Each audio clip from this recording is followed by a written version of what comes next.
சீனாவை மிரட்டிக் கொண்டிருக்கும் HMPV virus. தமிழ்நாட்டிலும் 2 குழந்தைகள் பாதிப்பு.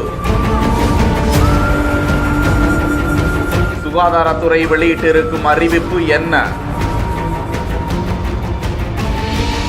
சீனாவில் HMPV வைரஸ் பரவி வரும் நிலையில் இந்தியாவில் முதல் HMPV வைரஸ் பெங்களூருவில் பதிவாகி உள்ளதாகவும் அந்நகரத்தில் 8 மாத குழந்தைக்கு அந்த வைரஸ் தொற்று உறுதி செய்யப்பட்டுள்ளது என்றும் அந்த குழந்தை மற்றும் குடும்பத்தினர் சமீபத்தில் எங்கும் வெளிநாடு பயணம் செய்யவில்லை என்பதும் தெரிய வந்துள்ளதாம். தற்போது அந்த குழந்தை மருத்துவமனையில் அனுமதிக்கப்பட்டு தொடர் கண்காணிப்பில் இருக்கிறது. இதுபோன்று கர்நாடகாவில் மேலும் ஒரு குழந்தைக்கும், தமிழ்நாட்டில் 2 குழந்தைகளுக்கும், குஜராத்தில் 1 என நாடு முழுவதும் இன்று ஒரே நாளில் 5 பாதிப்புகள் கண்டறியப்பட்டுள்ளதாகவும் தகவல்கள் வெளியிடப்பட்டுள்ளன.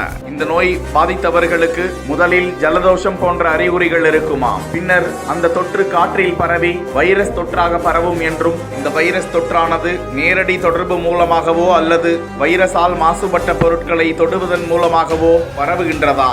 இருந்தாலும் இந்த வைரஸை ஏற்கனவே இந்தியா சமாளித்துள்ளது என்றும் அதற்கான மருந்துகள் தயார் நிலையில் இருக்கிறது, இதனால் மக்கள் அச்சப்பட தேவையில்லை என்றும் மருத்துவர்கள் விளக்கமளித்துள்ளது குறிப்பிடத்தக்கது.